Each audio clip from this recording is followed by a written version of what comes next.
symptoms that need to be coped with or managed. Okay? So a lot of people are able to get off their pharmaceuticals,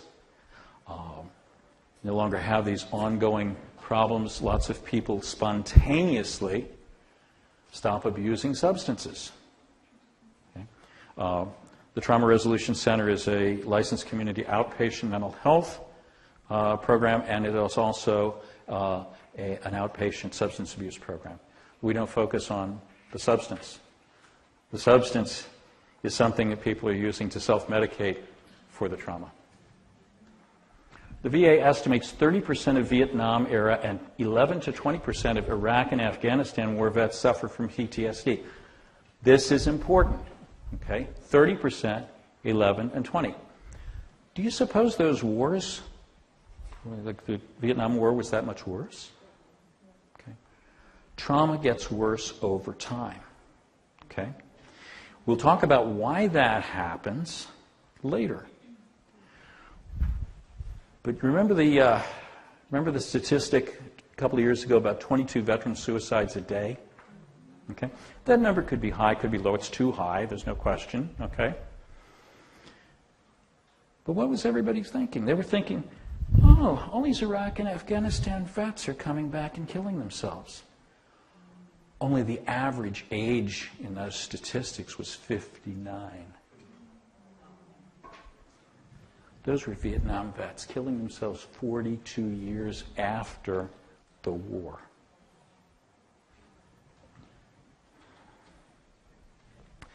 It's not just men. 1 in 5 female veterans have stress related to military sexual trauma. They're the fastest growing subset of the homeless veteran population in America.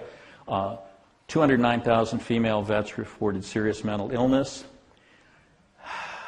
And it's much more pervasive in the general population. 61% of men, 51% of women reported exposure to at least one lifetime traumatic event, but the majority reporting more than one. Now, the other thing about that is that the worst trauma tends to be things that we have forgotten or dissociated.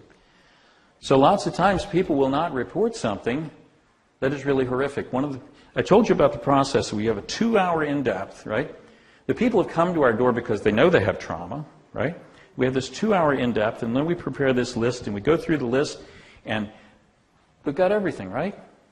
No. Sometimes after several sessions, somebody will come, I've never told anyone this. I never think about it. And that's much worse. I'll tell you why, and we'll get to that in a little bit too. 70 to 80% of mental health clients have severe trauma histories. In state hospitals, estimates range up to 95%. 90% or more of women in jails and prisons are victims of physical or sexual abuse. 2/3 of men and women in substance abuse treatment report childhood abuse or neglect.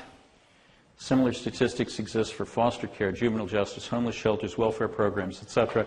Boys who experience or witness violence are 1,000 times more likely to commit violence. This is February 1st. There have been 20 mass shootings in this country in the month of January. 11 of them occurred in schools and universities. Are you looking for the exits yet? Okay. And that's great. That's phenomenal, because last year there were 427. It's down so far. No, for the year.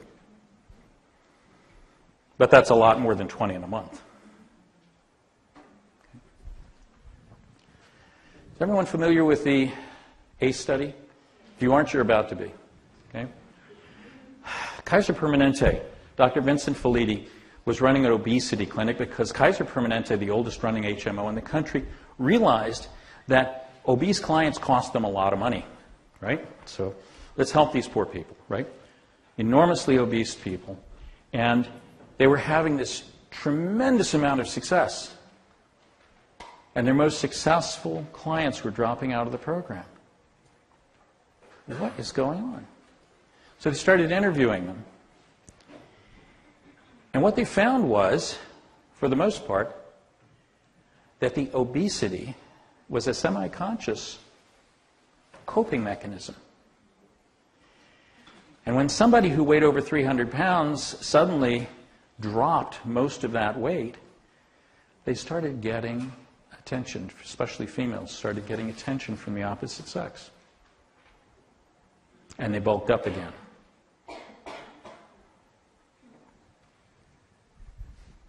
Because it protected them from unwanted attention. So they started thinking, well, when did you start overeating? When my grandfather began to rape me at 11. Okay. So he partnered with Dr. Enda at the Centers for Disease Control and Prevention, and they looked at the problem a little more deeply, a lot more deeply, actually. Came up with the ACE study. 10 items they found, and we'll look at them in a minute. And because the Kaiser Permanente was the largest and longest running HMO in the country back in 1945, they had all of this data about a lot of people who'd been with them for a long time. Okay? So they had a good starting point in terms of what had happened to these people. So they created this 10-item questionnaire. It's very simple. You're going to answer yes or no to each one of these questions. Didn't ask how many times did it happen, but just simply did it happen to you before the age of 18. All right? Every yes answer added 1 to your ACE score. So if you answered yes to 7 of the questions, your ACE score was a 7. If you answered 0, then it was a 0. And then they asked them a lot of other things, about things that were going on in their lives as adults. And this is still generating conferences and papers.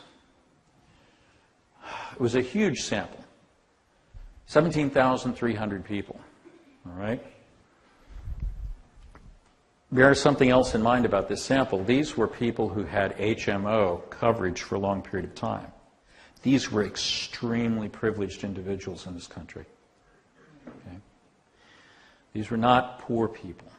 These were not disadvantaged people. Recurrent physical abuse, 28%. Emotional abuse, 11%. 21% contact sexual abuse. Contact sexual abuse, very specific question. Alcohol or drug abuser in the household, 27%. Incarcerated household member, 6%. Somebody who's chronically depressed, mentally ill, or institutionalized or suicidal, 17%. Mother is treated violently, 13%. One or no parents in the home. Emotional neglect, 15%. Physical neglect, 10%. Very high prevalence, even among this privileged cohort. What they found was that pretty much anything bad that can happen to you in adulthood happens much more frequently the higher your ACE score. Alcoholism. ACE scores, it jumps substantially as the ACE scores go up. Chronic depression, and higher even with women. Absenteeism, serious financial problems, serious problems performing the job, all much higher with higher ACE scores. Liver disease, okay, well, alcoholism, sure, right? Chronic obstructive pulmonary disease, okay, COPD, lung disease. Teen pregnancy, teen sexual activity, teen paternity, all much higher as a result of high ACE scores. Childhood smoking, smoking as an adult, ACE scores as smoking as an adult. Suicide attempts. The likelihood of being raped as an adult. Risk of perpetrating domestic violence. Remember, boys who witness violence are 1,000 times more likely to commit violence. Every system of the body, everything that can go wrong with the physical body, correlated to higher ACE scores. Mental illness, substance abuse, everything that can make you miserable or unhealthy as an adult correlated to things that happened as a child. And there's an understandable process that leads to this. The other thing, of course, was early death. They found that people with high ACE scores died 19 years earlier than people who had lower ACE scores. So, I'm going to bear with you for a minute, okay? I want you to, if you got a piece of paper handy, okay, you can just do this in your head if you like. You're going to figure out your ACE score, okay? These are the questions that were used in the ACE study. Okay, I'm going to read them to you. Just put a hash mark for each one that's a yes. At the end, you'll know what your ACE score is. You don't have to share it. But did a parent or other adult in the household often or very often swear at you, insult you, put you down, or humiliate you, or act in a way that made you afraid that you might be physically hurt? Yes or no? Did a person or other adult in the household often or very often push, grab, slap, or throw something at you, ever hit you so hard that you had marks or were injured? Did an adult or a person at least 5 years older than you ever touch or fondle you or have you touch their body in a sexual way? Attempt or actually have oral, anal, or vaginal intercourse with you? Did you often or very often feel that no one in your family loved you or thought you were important or special, or your family didn't look out for each other, feel close to each other, or support each other? Did you often or very often feel that you didn't have enough to eat, had to wear dirty clothes, or had no one to protect you? Your parents were too drunk or high to take care of you or to take you to the doctor if you needed it? Was a biological parent ever lost to you through divorce, abandonment, or some other reason? Was your mother or stepmother often or very often pushed, grabbed, slapped, or had something thrown at her?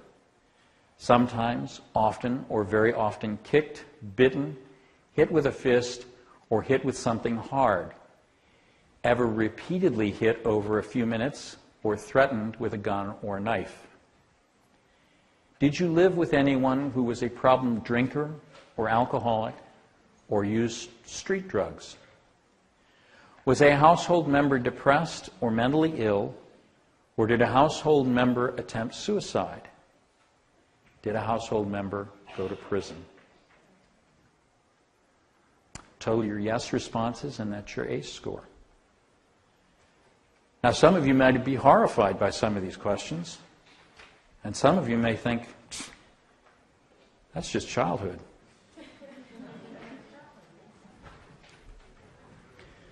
This is a statement from Dr. Felitti, a statement of support over the work of the Trauma Resolution Center. I just put it up here for, he's familiar with our work.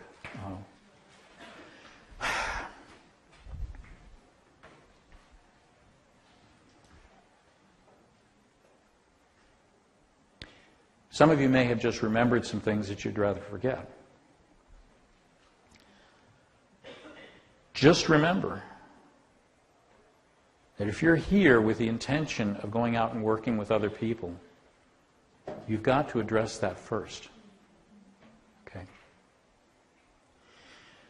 There is a second handout on self-care and working with traumatized individuals. I encourage you to read it. Okay?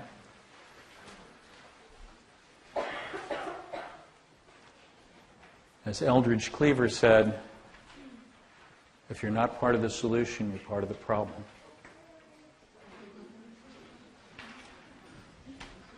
So what distinguishes a traumatic memory from an ordinary memory?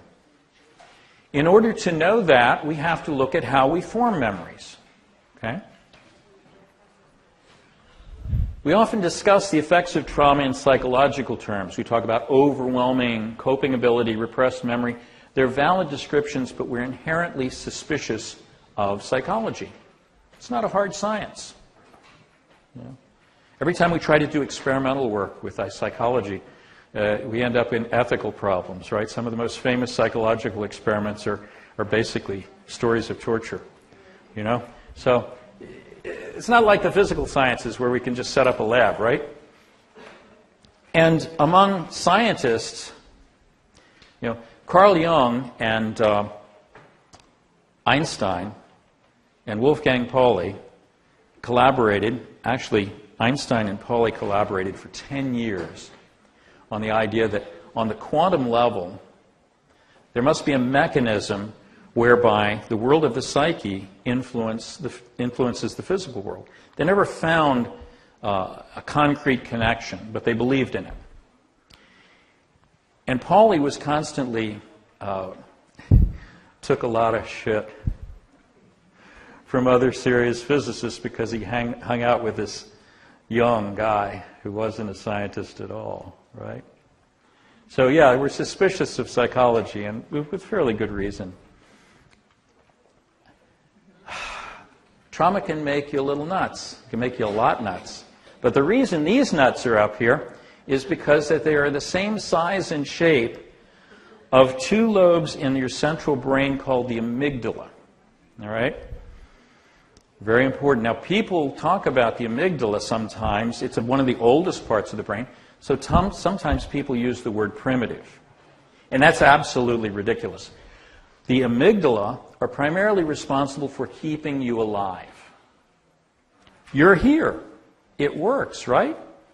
Not only are you here, but all of your ancestors survived at least to reproductive age all the way back to Lucy, 3.2 million years ago in Africa, and her ancestors.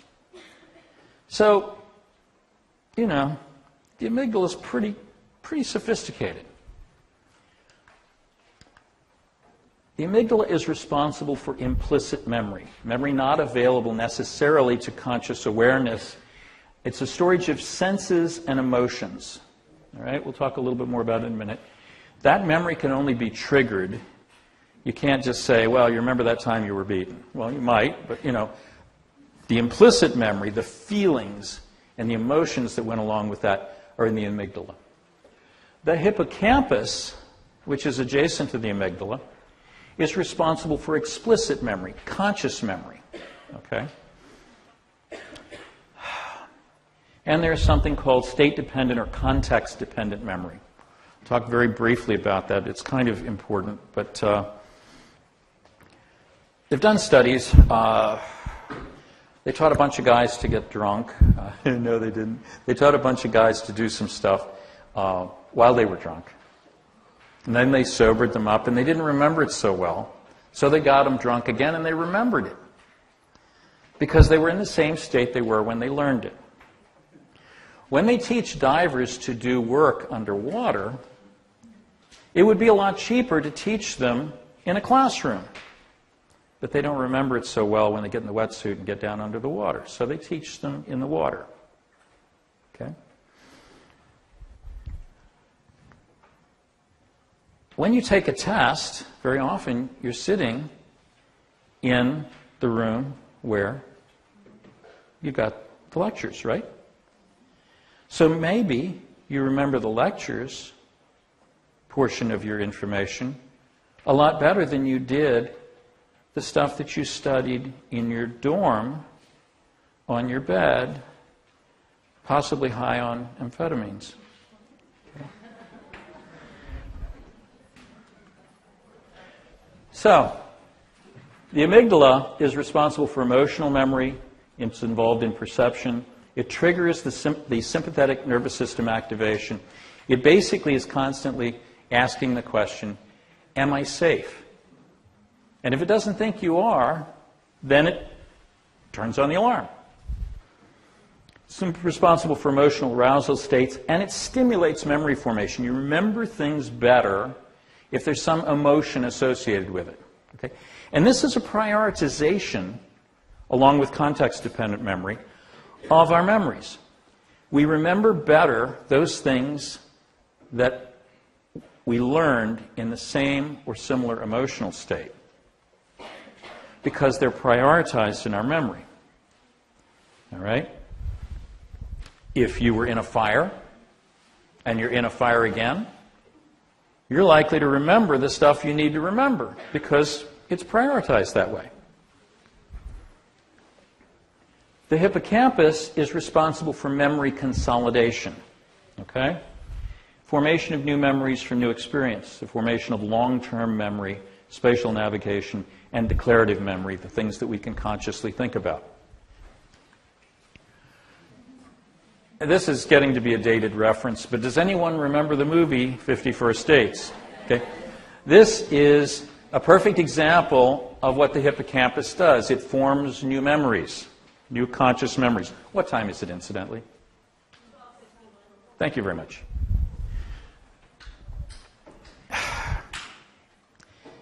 In the movie, she had damage to her hippocampus, and the guy who basically taught us about the function of the hippocampus was a railroad worker. He had a metal piece hit him in the head, destroyed his hippocampus, and every day for the rest of his life, his therapist came in and said, "Hello, I'm Dr. So-and-so, and this is what happened to you," just kind of like in the movie, right?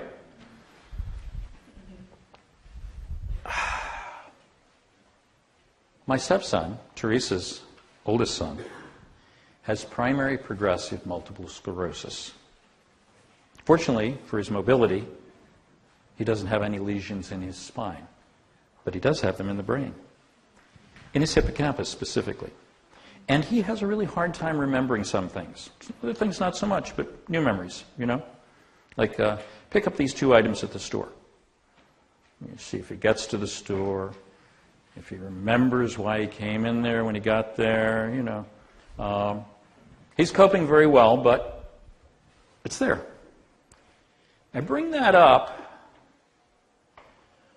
because trauma is a physical, progressive, neurological, and endocrine disease. If you walk around the elephant, you'll see. Okay? That's another metaphor for what's going on. Now, why is it physical? Well, there are definitely physical effects in the body to the chemistry of stress. Causes a huge amount of damage in every system of the body if it's overactive. But it's also physical for another reason. How do you suppose memory is stored in the brain?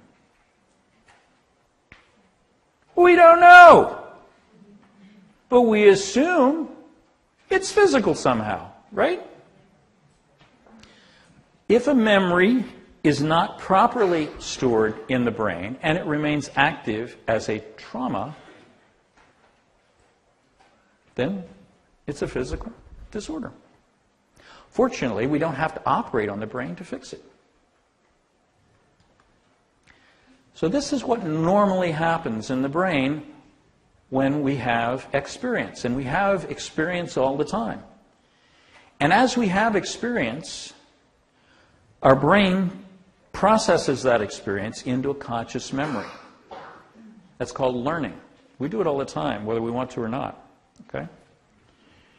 And as we learn, the more connections we make with the things we already know and this new piece of information, the more useful it is. Okay? The amygdala is responsible for collecting all of our perceptions. How many senses do you have? Yeah. Education sucks. They knew when they told you that lie, it was a lie. There are at least 26 that they've counted so far. You've got proprioception. You don't have to look at your arm to know where it is. You've got mechanoception. You can tell when you have pressure on any part of your body. You can distinguish pain from pressure. That's nociception. Okay? The vestibular labyrinth of your inner ear can tell you if you're experiencing acceleration and help you to keep your balance. You can sense the passage of time through a lot of different mechanisms in your body. And most of these senses we have are largely unconscious, but we can make ourselves conscious of most of them if we just take a moment. right? There's thermoception. We can tell if the outside of our body is cold, and our body can tell how much we need to raise our internal temperature in order to stay alive.